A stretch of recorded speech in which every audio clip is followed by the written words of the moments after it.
The galactic communion of enlightened species had in its infinite wisdom and approximately 12,000 years of recorded history developed what it considered the pinnacle of educational philosophy.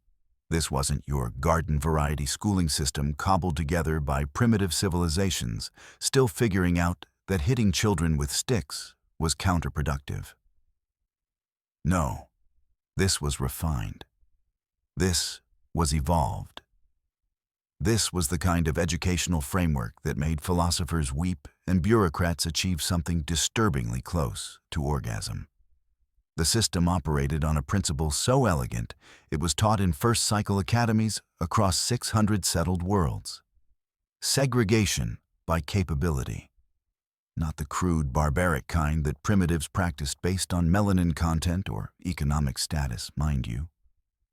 The communion had evolved past such nonsense roughly around the same time they discovered faster-than-light travel. No, this was segregation by biological destiny. Warriors trained with warriors, scholars bred scholars, artisans molded artisans. The system was perfect, tested across millennia, and absolutely nobody had ever thought to question whether biology was quite as destiny-shaped as they'd assumed. Enter humanity.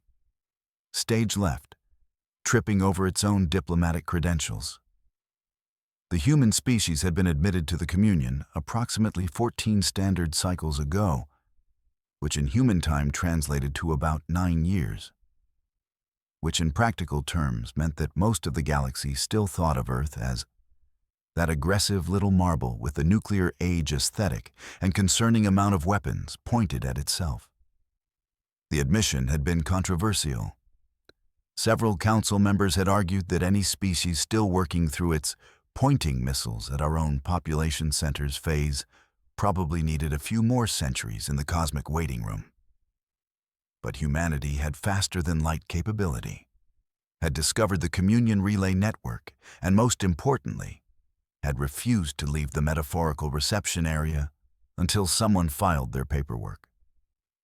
Persistence, it turned out, was its own kind of qualification. What nobody had quite expected was that humans would want to teach. The communion had educators, naturally.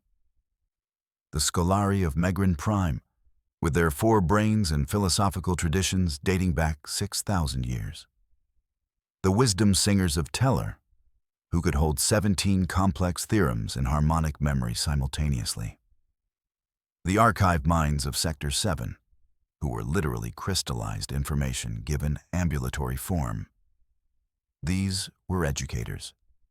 These were beings who had dedicated their entire evolutionary path to the transfer of knowledge. Humans were enthusiastic primates who'd figured out agriculture roughly 10 minutes ago on the cosmic timescale and still thought fighting each other over imaginary lines was a valid recreational activity.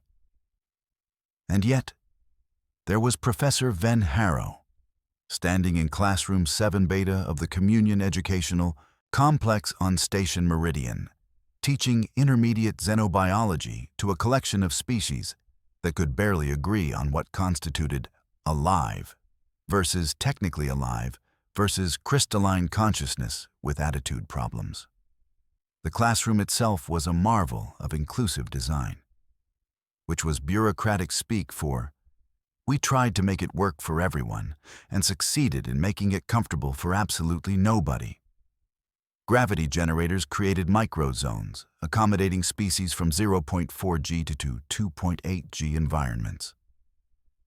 Atmosphere mixers pumped carefully calibrated blends into individual breathing zones. The desks were adjustable across 47 different body configurations. The result was a space that looked like someone had thrown furniture into a physics simulator and let chaos take the wheel. Ven stood at the front, human standard gravity beneath her boots, pointing at a holographic projection of something with too many organs and not enough sense to keep them internal. She was average height for her species, which meant she was a lanky giant to the Fornaxian student in the front row, and adorably bite-sized to the Caldraxian hulking in the back. Her hair was pulled into something that had started the day as a professional bun and had slowly evolved into what could charitably be called structural chaos. Her clothing was standard communion educator wear, adaptive fabric that shifted colors based on emotional state, which meant she'd spent most of her tenure here broadcasting various shades of "Are you kidding me right now?" blue. "So," she said, her voice carrying that particular tone of someone who'd explained this concept 6 times already and was preparing for lucky number 7. "Who can tell me why the Vrixxian circulatory system has 3 redundant hearts despite originating on a planet with relatively stable gravity?" A flutter of appendages. The Mintharian student in the 3rd row, all crystalline elegance and refracted light, chimed in with a sound like wind through glass. The translation matrix embedded in everyone's auditory centers converted it to aggressive evolutionary pressures from predator species? "Close," Ben said, pulling up another diagram. "But remember, we're not just talking about predators. We're talking about a species that decided the best response to having predators was to become more predatory than the predators. The Vrixxians didn't evolve redundant hearts because they needed to survive being eaten. They evolved redundant hearts because their idea of courtship involved ritual combat. Their idea of education involved more ritual combat. And their idea of conflict resolution was, shockingly, additional ritual combat. A ripple of what passed for laughter across species lines. The Fornaxian squeaked something that translated as stupid. The Caldraxian rumbled what might have been agreement or might have been digestive processing. Hard to tell with their species. "Now," Ven continued, "this brings us to an interesting point about cultural evolution versus biological evolution. The Vrixxians are part of the communion now, right? They've been members for 2,000 standard cycles. They've adopted peaceful conflict resolution. They've embraced diplomatic solutions. They've evolved past their aggressive origins." She paused, and something flickered across her face that might have been amusement or might have been something else entirely. In theory. The door exploded inward, not metaphorically, not burst open dramatically. Actually exploded, because apparently the Vrixxian approach to door operation was the same as their approach to most things. Overwhelming force, followed by questions like, "Was that excessive?" Followed by the answer, "Probably not." 3 figures filled the doorway, each standing roughly 7 feet tall, covered in segmented armor that looked like someone had given medieval plate mail a firmware update and anger management issues. Vrixxian warriors in full combat array, which was like saying slightly on fire or aggressively pointy. Every edge was a weapon. Every surface was a threat. They moved with the kind of confidence that comes from being the apex predator on a planet full of apex predators, then deciding to take that show on the road. The lead warrior's helmet retracted with a hiss of hydraulics, revealing a face that looked like someone had carved intimidation out of stone and given it eyes. 4 of them, arranged in a pattern that suggested their ancestors had needed excellent depth perception for all that ritual combat. Mandibles clicked as a translator chip rendered his words into common galactic. "You harbor the spawn of Ambassador Thexmore. Surrender the juvenile immediately." 23 students representing 17 different species all had the same reaction, which was to make themselves as small as physically possible while hoping that "don't move and maybe they won't notice you" worked on Vrixxian sensory perception the same way it worked on predators back home. Spoiler, it didn't. Ven, meanwhile, stood absolutely still. Not frozen, not terrified, just still. Like someone had hit the pause button on her specific instance of reality. "You're interrupting advanced xenobiology," she said, her voice carrying that particular tone of someone who'd been interrupted one too many times and was calculating whether murder was justified. Class hours are clearly posted on the station directory. The lead warrior stared at her. His companion stared at her. Somewhere in the back row, the Vrixxian student made a sound that translated roughly as, "Is she insane or just human?" And the answer was probably yes. "Human," the warrior said, loading the word with approximately the same respect one might give to bacteria or decorative fungus. Educator caste, soft species. You do not understand the gravity of this situation. Ambassador Vrixxian's heir is enrolled in this facility. There has been a challenge to his lineage. We are here to retrieve him for ritual confirmation. This is not negotiable. Ven's adaptive clothing shifted from "Are you kidding me" blue to something that registered in the infrared, which the translation matrices helpfully interpreted as, "Oh, now you've done it, crimson." A challenge to his lineage, she repeated, each word precisely enunciated. So you've decided to storm an active classroom, terrify 23 students from 17 different species, destroy station property, and interrupt a lecture on evolutionary biology because someone said mean things about someone's genetic purity?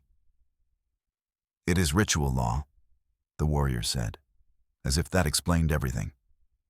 To him, it probably did. Ritual law, Ven said. She looked at her students, still frozen in various states of terror. She looked at the Vrixxian warriors, all coiled violence and cultural conviction. She looked at the holographic diagram of the Vrixxian circulatory system still floating behind her, 3 redundant hearts pumping imaginary blood. "Class dismissed," she said quietly. The students didn't move. When apex predators are in the room, you don't move until someone explains the rules. Class dismissed. Ven repeated, and this time there was something in her voice that made the survival-oriented portions of 17 different species' brains scream, "Listen to the human." Students scrambled, crawled, scuttled, and in one case teleported short distances toward the door, giving the warriors a wide berth. The lead warrior watched them go with what might have been amusement. "Soft species," he said again. "You train children in safety. No concept of danger, no understanding of true conflict. The communion has made weakness into virtue. Ambassador Vrixxian's heir will come with us, and you will—" That's when Ven reached behind the lecture podium and drew her blade. It was not a ceremonial weapon. It was not a showpiece. It was 46 centimeters of folded steel that looked like it had opinions about comparative anatomy and was prepared to share them in detail. The handle was worn smooth from use, not display. The blade caught the classroom's ambient light and did something that made every warrior instinct in the room suddenly recalibrate threat assessments. "Oh," Ven said. And her smile was the kind of expression that made predators remember they were also prey to something higher up the chain. "You want to talk about ritual law? Let me tell you about human ritual law. When someone threatens my students, I'm ritually obligated to educate them about their mistakes." Violently. The Vrixxian warriors exchanged glances, the kind of glances that translated across species as, "Is this happening?" and "I think this is happening, and why is this happening?" "Human," the lead warrior said, his tone shifting from dismissive to calculating. "You are educator caste, soft species. You do not have warrior training. You do not have combat forms. You teach children basic concepts while others protect the communion. Stand aside." "See, that's your first mistake," Ven said, and she shifted her weight in a way that made the blade seem less like an object she was holding and more like an extension of her arm. You've got this whole caste system thing figured out, right? Warriors fight, scholars think, educators teach. Everyone stays in their lane. Everyone knows their place. Very organized, very civilized. Except humans don't really do the caste thing. We're sort of... Everyone does everything until something sticks. She took a step forward. The warriors tensed. Your species evolved with predators, had to become the best hunters on your planet, developed all this ritual combat as social hierarchy. Very impressive. Very apex predator. But here's the thing about humans. And her smile widened, showing teeth that were technically omnivore configuration, but at that moment looked remarkably carnivorous. We evolved as persistence hunters on a planet that tried very hard to kill us, and we took that personally. We don't have redundant hearts, we don't have natural armor, we don't have 4 eyes or enhanced sensory organs or any of that specialized evolution. What we have is spite, pattern recognition, and the absolute audacity to look at something that should kill us and ask, but what if we killed it first? The lead warrior's mandibles clicked. You threaten us with primitive metal? We wear armor that can withstand plasma fire. We train from spawning in 17 combat forms. You are one soft species educator with an antique blade. Antique, Ven agreed. Also called a katana, traditional Japanese weapon, folding technique developed over centuries to compensate for limited metal resources, design focused on cutting efficiency. But sure, let's talk about your armor. She moved. What happened next would be analyzed by communion combat specialists for the next 3 standard cycles and would fundamentally reshape their understanding of human threat assessment. Later, in official reports, they would use terms like unconventional tactical application and unanticipated kinetic efficiency. The students watching from the hallway would use simpler terms, primarily variations of the word that translated as holy defecation. Ven closed the distance between herself and the lead warrior in a motion that was less run and more controlled fall forward, using gravity and momentum in a way that Vrixxian combat forms, which relied on strength and redundant musculature, simply didn't account for. Her blade caught the gap between helmet and chest plate, that tiny space that existed because armor needed to allow movement, and found something important enough that the warrior's 4 eyes went wide. She didn't kill him, didn't even seriously wound him, just introduced his redundant circulatory system to the concept of superficial bleeding, while simultaneously sweeping his legs out from under him using her own body weight as leverage. He went down hard, 7 feet of armored warrior, hitting the floor with enough force to crack composite tile. His companions attacked. The second warrior came in high, expecting the human to retreat, to go for distance, to use the monkey brain instinct to flee from superior force. Ven went low instead, under his guard, blade reversed and driving up into the softer armor at the joint, then twisting. Not to damage, but to lock the joint, to turn his own armor into a restraint. She used his forward momentum against him, redirected it, sent him stumbling past her into the holographic projector, which shattered with expensive-sounding finality. The third warrior had recalibrated. Threat assessment. Upgraded from soft educator to unknown combatant. She activated her wrist blade, triple-edged Vrixxian design, and came in careful, measured, using combat form 7, which emphasized defense and patience. Much better, Ven said, breathing hard but grinning wider. Form 7, the patient crocs.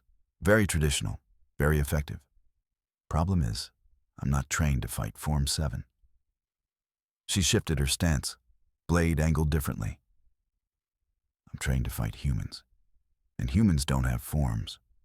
We have whatever works and hit them where they're soft, and if it's stupid but it works, it's not stupid. They circled. The warrior feinted left. Ven didn't take the bait. Feinted right. Ven shifted weight but held position. The warrior's mandibles clicked in what might have been respect or might have been confusion. Her species had fought for 2,000 years before joining the communion. She knew combat. She knew patterns. She knew. Ven threw a desk at her. Not metaphorically. Literally grabbed the nearest adjustable classroom desk, all 40 kilograms of adaptive furniture and ergonomic design, and hurled it like it was a particularly aggressive frisbee. The warrior dodged. Because, of course, she dodged.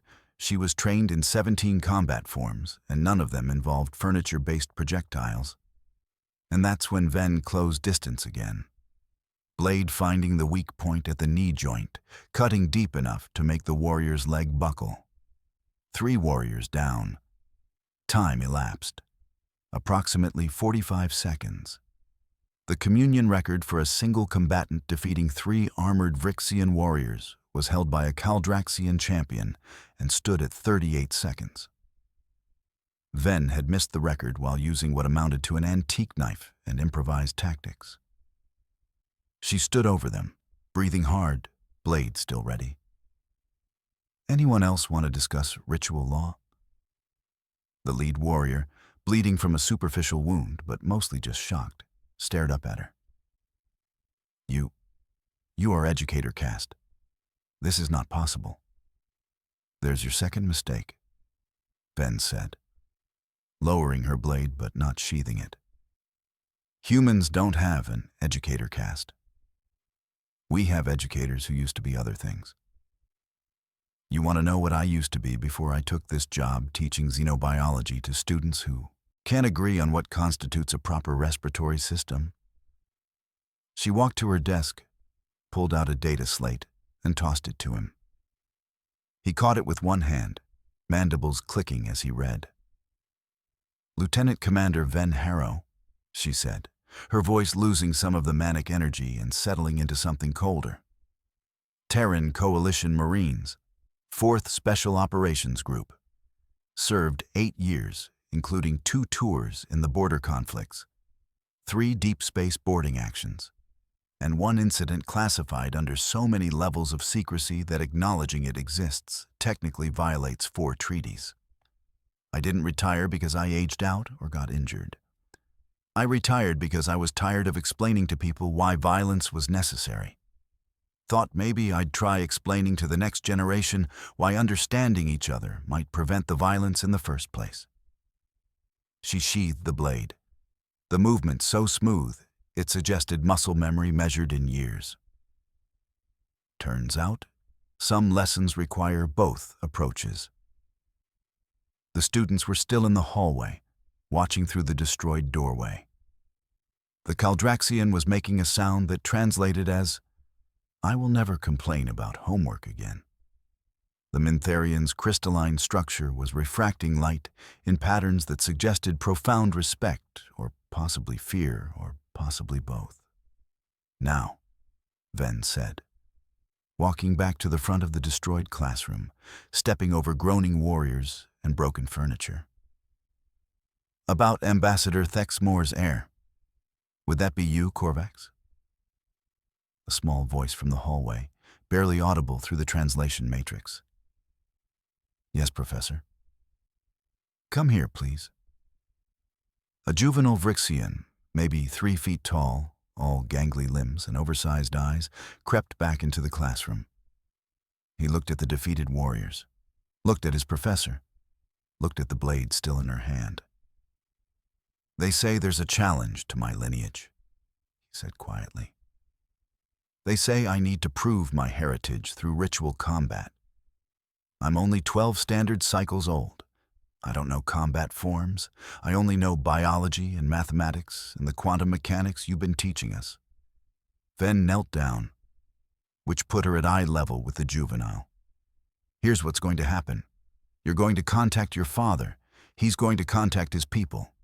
They're going to explain that ritual law operates through designated champions, and that while they're very welcome to challenge your lineage, Any combat will be conducted through proper channels with proper oversight, and definitely not by bursting into educational facilities and terrifying students. Does that sound reasonable? Korvax nodded frantically. Good. Ven stood up, looked at the warriors. You three, station security is probably on their way.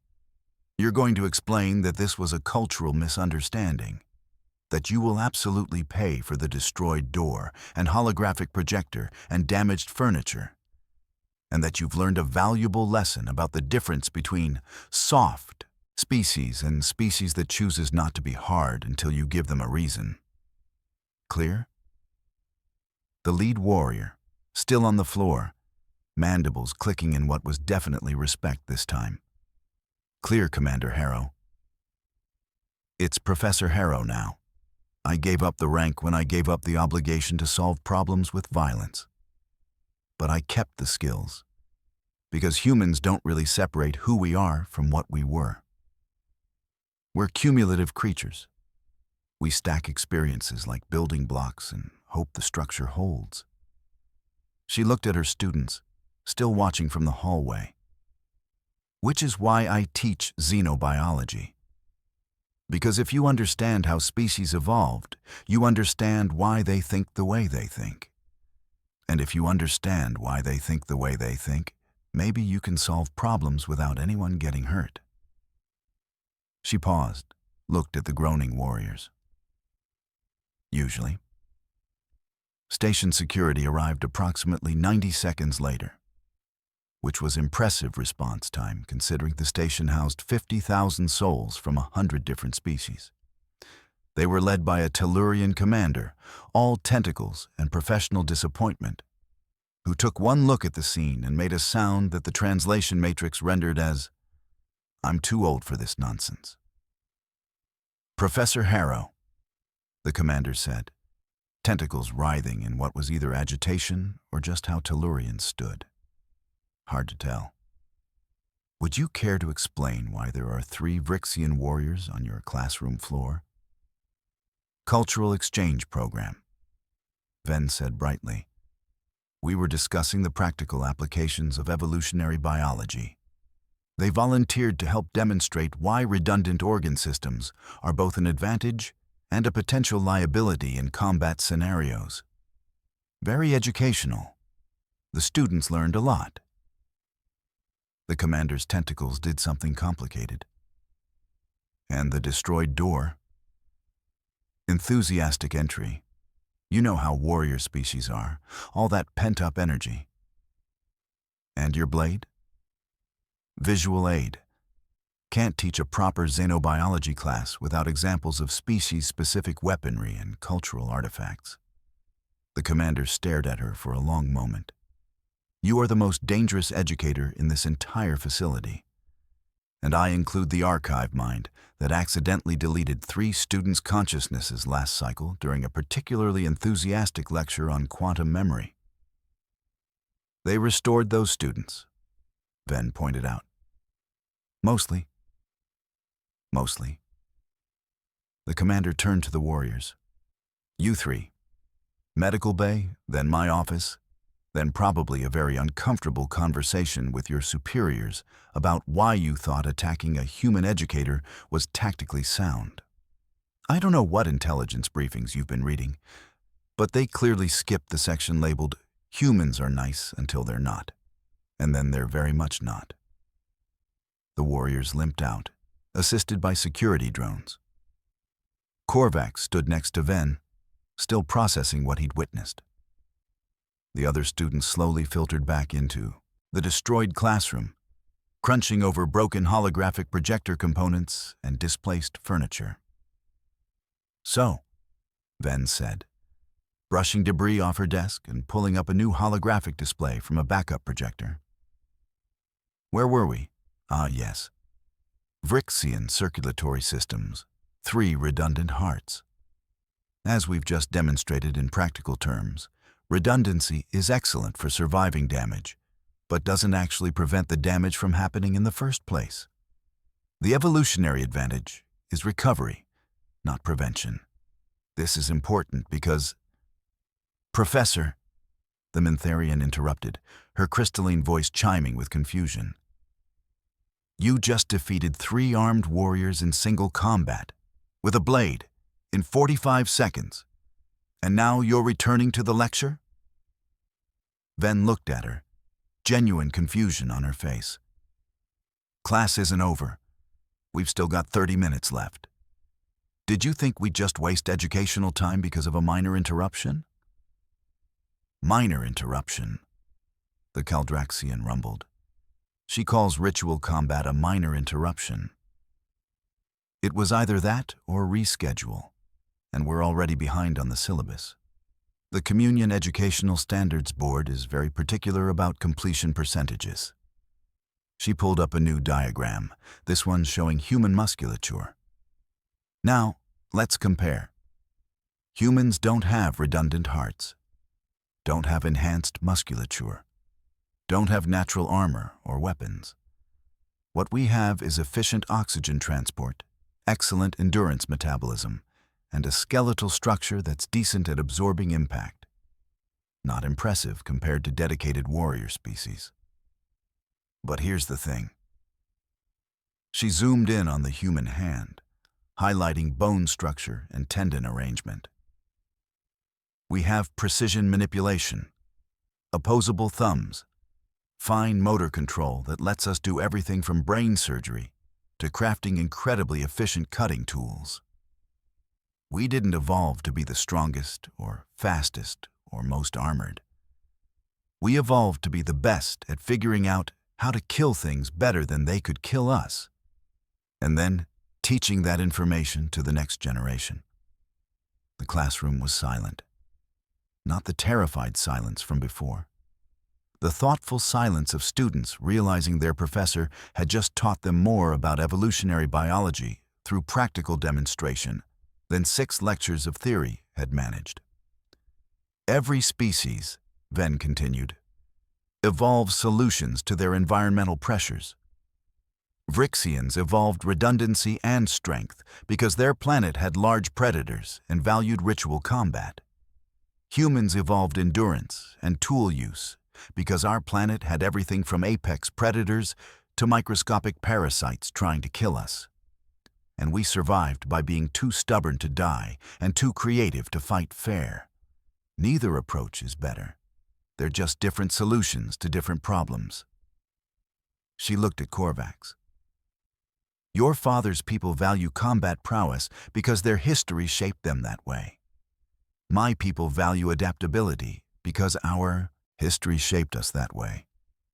Understanding that, understanding why species are the way they are, that's how you build a real communion. Not by everyone becoming the same, but by everyone understanding the different. Korvax's mandibles clicked softly. Will they come back? The challengers to my lineage? Probably. But next time they'll use proper channels and designated champions and all the bureaucratic frameworks the Communion has spent 12,000 years developing. Which means you'll have time to prepare, and more importantly, time to finish my class. Because I guarantee understanding xenobiology will be more useful in the long run than knowing combat forms. The Vrixxian squeaked something that translated as, "Can you teach us to fight like that?" "No," Ven said firmly. "I can teach you to understand why species fight the way they fight. Which is more valuable? I'm an educator, not a combat instructor. I left that career specifically so I wouldn't have to train people to hurt other people. What happened today was an exception, not a teaching moment I want to repeat." "But you were amazing," the Mintharian chimed. "I was effective. There's a difference. Amazing is what happens when you discover a new quantum principle, or compose a symphony that works across 17 different auditory ranges, or figure out how to cure a species-specific disease. What I did today was..." She paused, choosing words carefully. "Necessary, but not amazing. Never confuse necessity with virtue." She turned back to the holographic display. Now, human skeletal structure. Notice the upright posture, the freed forelimbs, the vulnerable spine. Everything about human anatomy screams, this should not work as a survival strategy. And yet, here we are, teaching classes on space stations and participating in galactic communion, and generally refusing to acknowledge that we're technically the weird ones. Questions? 23 hands, paws, tentacles, and crystalline protrusions raised. Ven smiled, and it was a different smile from the one she'd worn while fighting. Gentler, more genuine. Yes, Korvax? Professor, if humans are so good at persistence and adaptation, why did you become a teacher instead of staying in the military? You were clearly good at it. Ven was quiet for a moment. Because being good at something and wanting to do something aren't the same thing. I was good at violence, effective at it, could calculate kill zones and threat assessments and tactical applications like other people calculate math problems. But every time I had to use those skills, every time I had to hurt someone, even in defense, even when necessary, it took something from me. Little pieces. And I realized I was spending my life taking things from myself and from others. She gestured at the classroom, at the students. Teaching gives things instead. Every time one of you understands a concept, every time you make a connection between ideas, every time you ask a question that I have to really think about to answer, it adds something. To you, to me, to the collective pool of knowledge we're all swimming in. I'd rather spend my life adding than subtracting. But you kept your blade, the Vrixxian observed, and your skills. Because sometimes, Ven said quietly, the universe requires subtraction to protect the addition. I'd prefer to live in a universe where that wasn't true. But I'm adaptable enough to accept the universe as it is, while working toward the universe as it should be. The lesson continued. Students took notes on human anatomy, on comparative evolutionary strategies, on the philosophical implications of biological determinism versus cultural flexibility. Outside, station maintenance crews were already working on the destroyed door, grumbling about warrior species and their property damage. In his office, Ambassador Thex Moore was receiving a very uncomfortable call from station security about his people's tactical choices. In the medical bay, 3 warriors were having their wounds treated while simultaneously having their tactical assumptions fundamentally restructured. And in Classroom 7 Beta, Professor Ven Harrow taught xenobiology to students who now understood that every species was dangerous in its own way, that soft didn't mean weak, that teacher didn't mean harmless, and that humans were possibly the most terrifying creatures in the communion, specifically because they'd figured out how to be terrifying while being nice about it. The class ended on time. Students filed out, still processing what they'd witnessed. Korvax lingered, mandibles clicking nervously.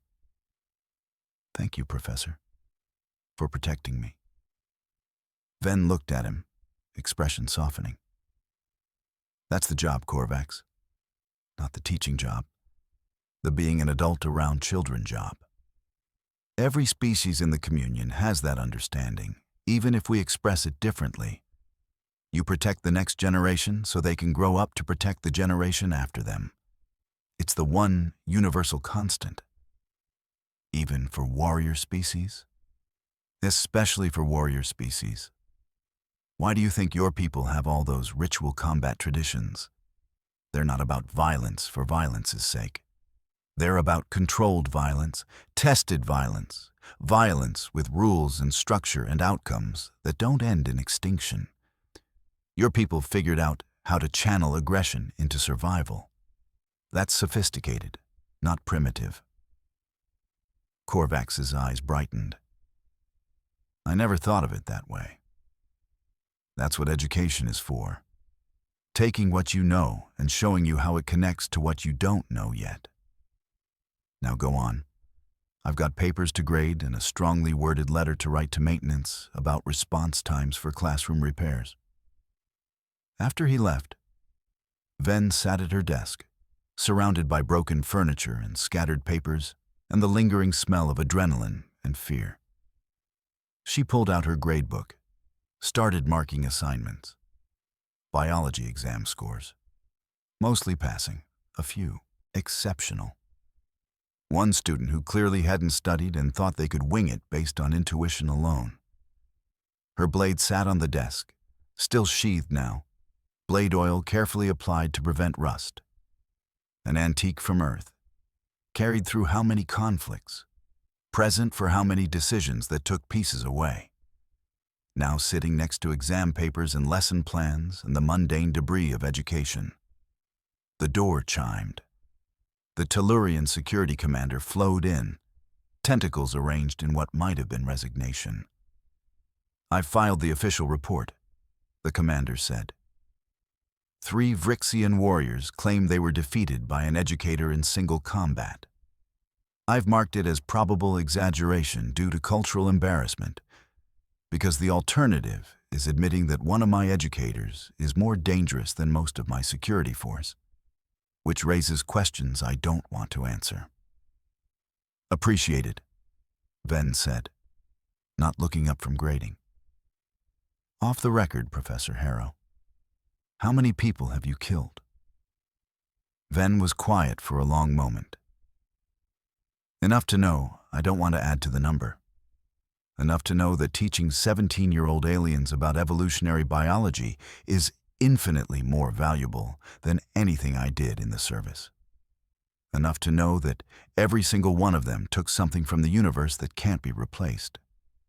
And the only way I can balance that equation is by adding as much as I possibly can before I'm done." The commander's tentacles rippled. "The Communion Educational Standards Board is going to want a full report on today's incident. They'll probably have questions about your teaching methods. My teaching methods are unorthodox but effective. Student retention rates are above average. Test scores exceed baseline. And as of today, every student in this class has a practical, memorable understanding of comparative evolutionary biology that they'll carry for the rest of their lives." She finally looked up, meeting the commander's eye clusters. "Sometimes the best lessons are the ones that don't fit neatly into approved curricula." "I'm not arguing. I'm just noting that you're possibly the most dangerous educator in communion space, and we're paying you to teach children. The irony is not lost on me." "The irony," Ven said, "is that dangerous and educator shouldn't be contradictory terms. But the communion has spent 12,000 years assuming they are. Humans are just reminding everyone that the people who teach you are often the same people who survived long enough to have something worth teaching." After the commander left, Ven continued grading papers. Outside, the station hummed with life. 50,000 souls from 100 species, all trying to figure out how to live together, learn together, build something better together. It was messy, it was complicated, it was full of cultural misunderstandings and biological incompatibilities and moments where ritual law crashed into educational protocols and somebody had to explain, preferably with visual aids, that different didn't mean wrong. But it was also beautiful. It was also hopeful. It was also the kind of thing worth protecting, worth teaching, worth fighting for when necessary. Ven reached the last paper. An essay on cross-species medical ethics by the Mintharian student. Thoughtful, well-researched, a bit meandering in the middle sections, but strong conclusions. She marked it with approval and a note about tightening argumentative structure. Then she picked up her blade, locked it in the secure drawer where it would stay until needed again, and pulled up next week's lesson plan. Advanced Xenobiology, Comparative Neural Structures and Their Cultural Implications. No explosions expected. But with humans in the communion, one could never be entirely sure.